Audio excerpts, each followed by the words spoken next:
Buen día, mi nombre es Ana Karen Tolentino Marínez. Yo voy a presentar el PIA de la materia de Seguridad en Tecnologías de la Información, que trata de un informe de un caso real sobre un ciberdelito.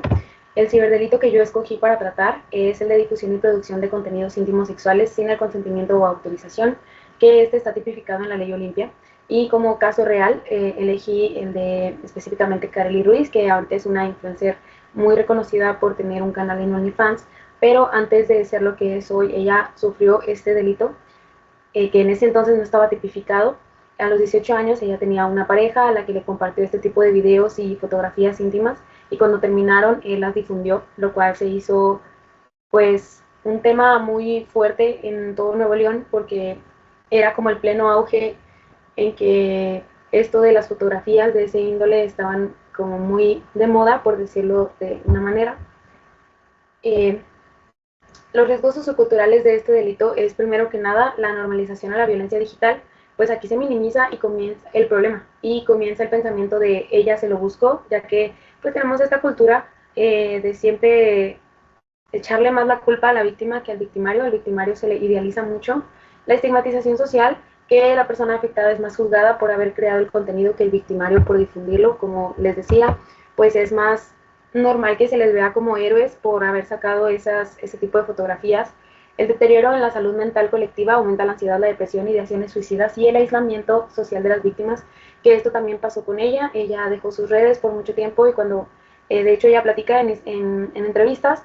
que también tuvo ideaciones suicidas, y cuando regresó ella se dio cuenta del impacto que tuvo y lo quiso tomar como algo positivo e hizo todo lo que es hoy. Y por último, la impunidad, que es la estigmatización por parte del sistema que también existe hacia las víctimas, y la falta de leyes suficientes que sancionen estas acciones generan la impunidad. Después tenemos el impacto de daño social, que este delito afecta las estructuras, primeramente la moral,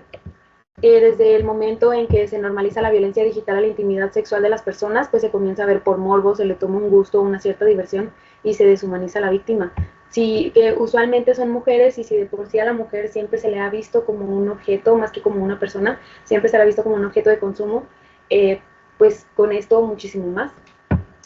Se repite el ciclo. La estructura emocional también, que para las víctimas, pues ya que son humilladas a veces hasta por su propia familia, estigmatizadas, discriminadas por una acción que no decidieron, creando problemas de salud mental o incluso el suicidio.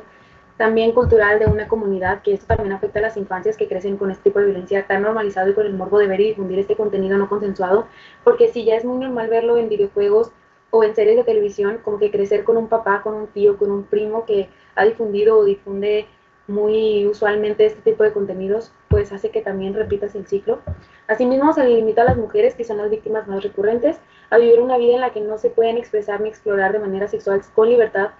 sin miedo a que alguien las traicione de esta manera, porque muchas veces ni siquiera es que ellas permitan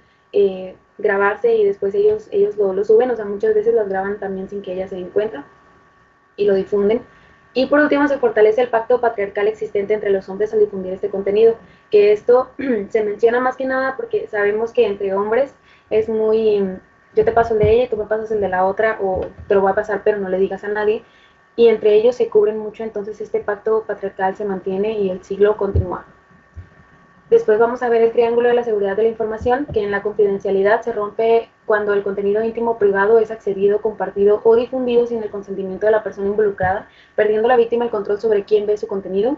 Después en la integridad, en el caso del delito de deepfakes, que este delito es como cuando se monta, se hace un montaje de la cara de una persona en una fotografía o en un video de índole sexual, y aquí se atenta contra la integridad de la información, pero también contra la integridad de la víctima, ya que se le daña la imagen y reputación. Y por último, la autorización. El contenido íntimo se vuelve accesible públicamente en todo tipo de redes sociales y sitios web de forma permanente la mayoría de las veces, anulando el control de la víctima sobre quién puede ver ese contenido y cuándo.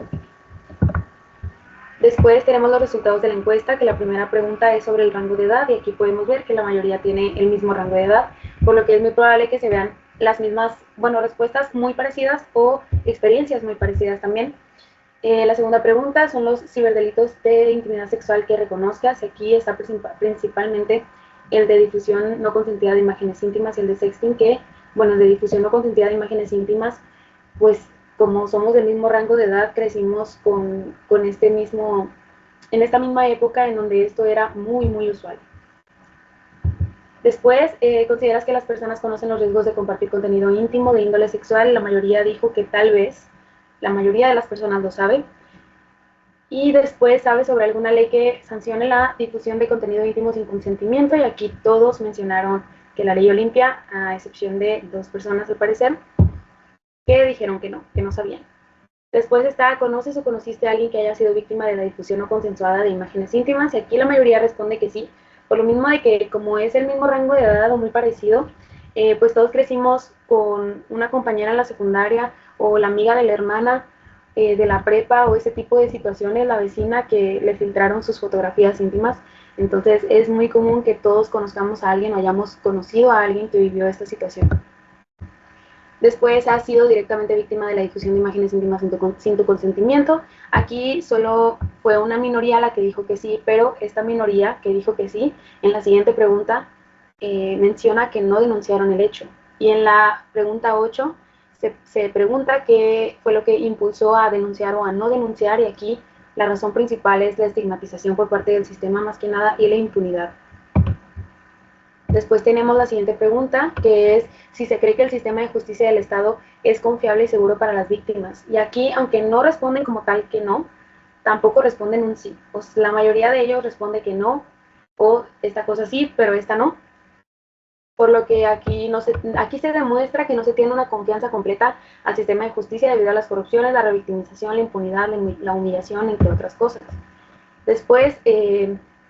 aquí se pregunta si se cree que existen suficientes leyes en nuestro país para proteger a las víctimas de estos ciberdelitos, y se menciona que no, porque justamente la única que existe como muy puntualmente sobre este tipo de delitos pues es la ley Olimpia. Entonces no hay una gran variedad de leyes que puedan abarcar este tema. La siguiente pregunta, ¿consideras que es seguro compartir contenido íntimo de manera consensuada en entornos digitales? Aquí la mayoría dijo que no, que nunca, pero hubieron personas, al menos unas 2 o 3 personas, que dijeron que a veces. Entonces esto también nos deja pensando en que, bueno, dependiendo del contexto, dependiendo la persona y la confianza que le tengas, te puede llegar a convencer de hacerlo. Sin embargo, pues esto nunca termina de ser confiable, nunca termina de no ser confiable más bien, porque nunca se termina de conocer a las personas y le estás dando un poder a alguien que te puede destrozar la vida dependiendo de qué tan fuerte te tomes tú estos temas, ¿verdad? Después, la siguiente pregunta es, ¿crees que existe la estigmatización hacia las víctimas de estos ciberdelitos? Y como se menciona, sí, la mayoría sí lo cree, por parte de la sociedad y por parte del sistema. Y por último, la última pregunta es sobre las medidas de prevención que se consideren más apropiadas para este ciberdelito. Y aquí la más votada fue el apoyo psicológico y legal accesible, que yo también opino que debería ser muy importante tratar a los niños psicológicamente desde que están pequeños, no porque tengan algo mal, sino para tratar de ayudar a que tengan un desarrollo bien y saber qué está pasando en sus casas, por lo mismo de que, pues si tienes un tío, un hermano, un primo que hace este tipo de cosas, de difundir imágenes, pues tú, o sea, tú como niño lo puedes ver y lo puedes repetir o puedes tener más curiosidad sobre eso, que no está mal tener la curiosidad, pero también depende mucho de la etapa de vida en la que estés. Entonces creo que es importante conocer cómo van en su desarrollo para poder ubicar a las personas, a los niños que son más potenciales a cometer este tipo de conductas y a quienes no tanto, pero darles un apoyo a todos por igual y de manera accesible. Y pues eso sería todo de mi parte. Muchas gracias.